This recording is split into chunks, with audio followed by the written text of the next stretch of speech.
কোনো এক সময়ের কথা, একজন জেলের একটা ছোট্ট পুত্র ছিল। সে ভাবলো যে আমি আমার বাবার মতোই মাছ ধরব। তখন সে একটা লাঠি নিল, তাতে দড়ি বাঁধল, আর সেই দড়ির মুখে যে কাঁটা বিঁধে থাকে তাতে চারা ঝুলিয়ে জলে ফেললো আর বসে থাকলো। কিছু সময় পরে জলে একটি তরঙ্গ দেখা গেল। ও বুঝতে পারলো খুব বড় একটা মাছ ফাঁদে পড়েছে। ও বল প্রয়োগ করলো, সেটা টানার চেষ্টা করলো। মাছও বল প্রয়োগ করলো, আর শেষে যেটা হলো সেই দড়ি ছিঁড়ে গেল আর মাছ বেঁচে পালিয়ে গেল। দেখুন, ও অনেক চেষ্টা করলো কিন্তু অসফল হলো। কখনো অধিক বল প্রয়োগ করলো, আবার কখনো কম বল, কিন্তু কিছুতেই সফল হলো না।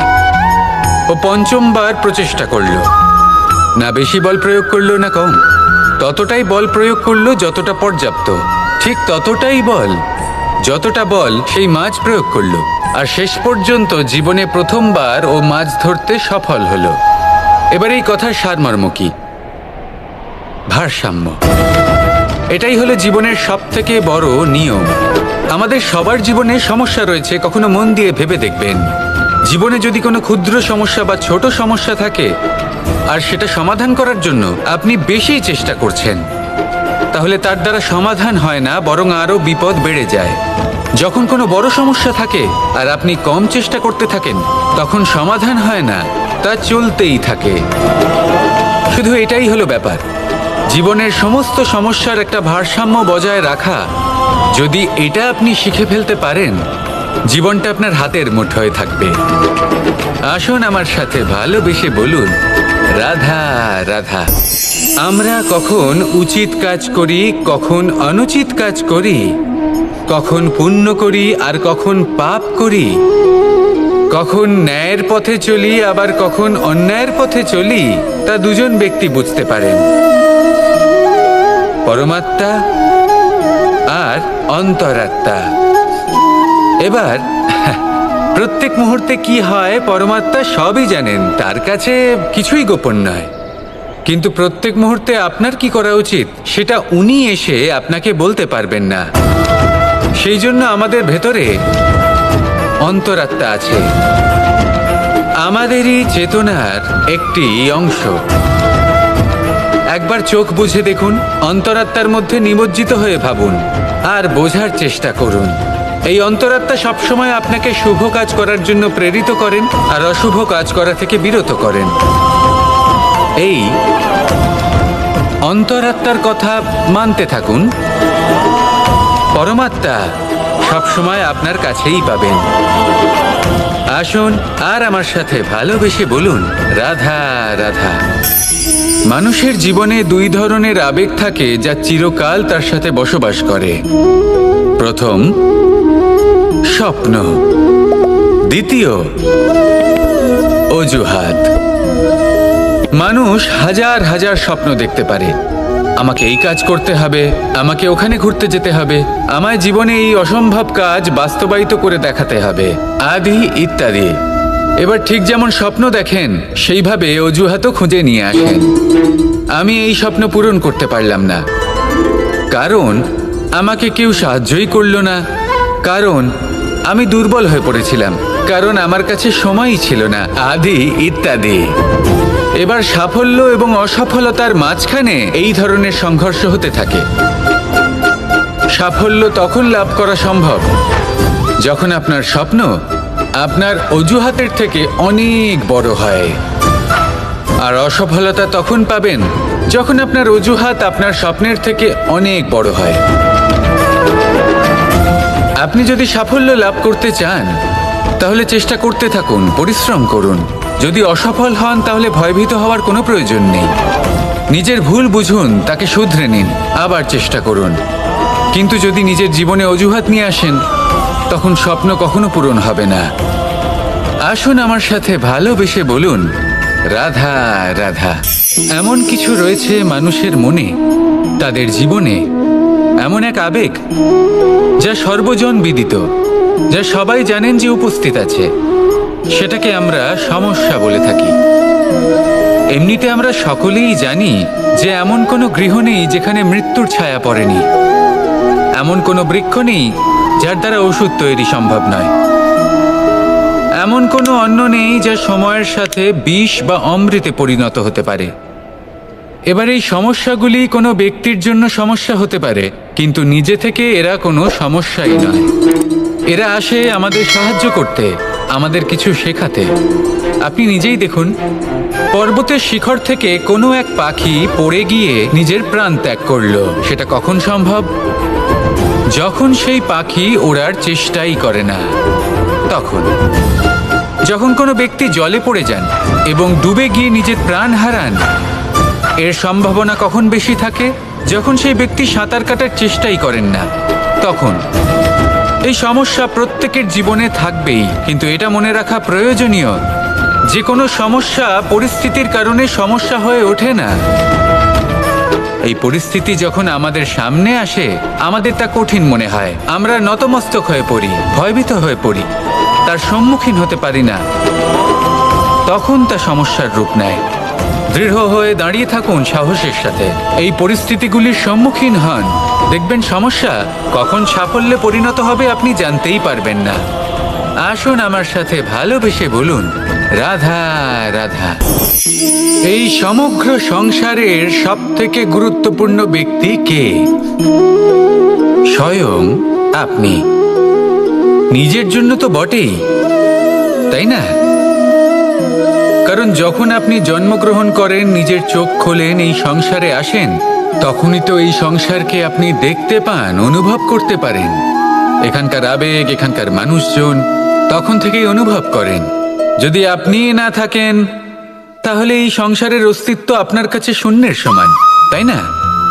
আপনি না থাকলে এই সংসারও আপনার কাছে নেই। এবার সবাই বলবেন যে এ তো সত্যি কথা। সেই অনুযায়ী তো আমার স্বার্থপর হওয়া উচিত, অহংকারী হওয়া উচিত, কারণ আমার কাছে আমিই তো সবকিছু।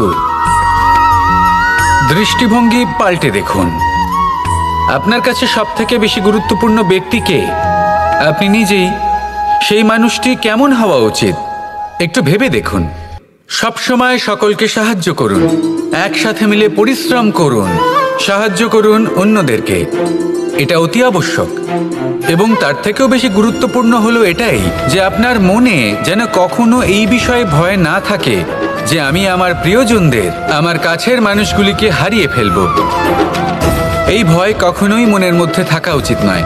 যদি ভয় থাকে তাহলে থাকুক এই বিষয়ে যে সকল মানুষ আমার জীবন থেকে, আমার থেকে দূরে চলে যাচ্ছেন, তাদের বাধা দিতে দিতে আমি যেন নিজেকেই না হারিয়ে ফেলি, নিজের অস্তিত্বকেই না হারিয়ে ফেলি, নিজের ব্যক্তিত্বকে, নিজের বিচারধারাকে, নিজের করুণার শক্তি না হারাই। তাহলে এই ভয় ত্যাগ করুন আর আমার সাথে ভালোবেসে বলুন, রাধা রাধা। মানুষের দুটো রূপ রয়েছে। এক, আমাদের এই মুখ যা শুধুই চোখে দেখা যায়, আর দ্বিতীয় আমাদের এই মন যা শুধুমাত্র অন্তরাত্মা দ্বারা দেখা যায়। এবার আমাদের এই মুখ তা ঈশ্বর সকলকেই আগে থেকেই প্রদান করেছেন, কিন্তু এই মন কেমন হবে তা আমাদের জীবনের অনুভূতি এবং আমাদের জীবনের লক্ষ্য এগুলি সুনিশ্চিত করে। অর্থাৎ নেত্র দিয়ে দেখা যায় আমাদের এই মুখ, তা শুধুই এই কারণে প্রয়োজন যাতে সংসার আমাদের দেখতে পায়, আমাদের চিনতে পারে। কিন্তু যদি এই সংসারে আপনি প্রকৃত অর্থে মান সম্মান লাভ করতে চান, তাহলে নিজের অন্তরাত্মাকে আপনাকে বিকশিত করতেই হবে। দেখুন, কথায় আছে এই যে অসুর, তা শারীরিকভাবে উপস্থিত নয়, তা মনের মধ্যে থাকে। যদি এই মন থেকে অসুরকে বের করে দেওয়া যায়, তাহলে শরীরে তা উপস্থিত থাকবেই না। তাই মনকে শুদ্ধ করুন আর আমার সাথে ভালোবেসে বলুন, রাধা রাধা। প্রয়াস, পরিশ্রম, এই শব্দগুলি শুনতে হয়তো ছোট মনে হয়, কিন্তু এর মূল্য অনেকটাই অধিক। এবার প্রয়াসও কিন্তু দুই ধরনের হয়। একটা প্রয়াস তাই যা আমরা নিজের মন থেকে, অন্তর থেকে সমগ্র শক্তি দিয়ে করার চেষ্টা করি। এবারে এই প্রয়াস প্রচেষ্টার নামান্তর। কিছু প্রয়াস এমনও হয় যেমন দ্রুতক্রীড়া খেলা। মানুষ বলেন, আজ একটু প্রয়াস করি, একটু দ্রুতক্রীড়া খেলেই দেখি। যদি বিজয়ী হই তবে ভালো ব্যাপার, যদি না হই তবে আর কখনো খেলবো না। এটাও কিন্তু প্রয়াস, কিন্তু এই প্রয়াস পরিশ্রম নয়। পাণ্ডবদের দেখুন, ওনারা যখন পরিশ্রম করেছিলেন তখন খাণ্ডবপ্রস্থকেও ইন্দ্রপ্রস্থ বানিয়েছিলেন। দ্যুতক্রীড়া খেললেন, সেই মুহূর্তেই ইন্দ্রপ্রস্থ হারিয়ে ফেললেন। পরিশ্রম করলেন, সগৌরবে রাজা হলেন। দ্যুতক্রীড়া খেললেন, তখন এক মুহূর্তে রাজা থেকে নিঃস্ব হয়ে গেলেন। সারমর্ম এটাই যে দ্যুতক্রীড়া কখনো কখনো আপনার মিত্র হতে পারে, কখনো সে আপনাকে বিজয়ী করতে পারে, কিন্তু প্রয়াস এবং পরিশ্রম যখন একসাথে মিলিত হয় তখন তা সর্বদাই আপনার সাথে থাকে। প্রয়াস করতে থাকুন, পরিশ্রম করতে থাকুন, আর আমার সাথে ভালোবেসে বলুন, রাধা রাধা। জীবনে সবসময় সেটা হয় না যা আমরা চাই, তেমন ভাবে হয় না যেমন ভাবে আমরা চাই। এবার তাতে আমরা দুঃখ পাই, নিরাশ হয়ে পড়ি, ভাগ্যকে দোষ দিই অথবা অন্য কাউকে বা নিজেকে। কিন্তু সত্যটা কি সেটা আমাদের জানতে হবে। এই সংসার নির্মিত হয়েছে পাহাড় দ্বারা এবং পাথর দ্বারা, তাই প্রত্যেক স্থানে ছোট ছোট ছোট ছোট নুড়ি পাথর তো অবশ্যই থাকবে। এগুলো এড়িয়ে যাওয়া সম্ভব নয়, আর এই কথাটা আমরা সকলে জানি। এবার এইভাবেই আমাদের জীবনে নানান রকমের সমস্যা লেগেই থাকে। এর হাত থেকে কোনোভাবেই নিস্তার পাওয়া সম্ভব নয়।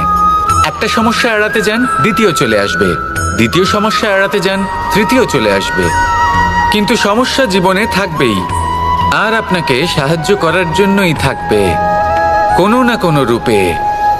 আপনার চারপাশে পাথর আছে, এটা আপনার উপর নির্ভরশীল আপনি কি করবেন, কোন পথে অগ্রসর হবেন এবং কিভাবে অগ্রসর হবেন।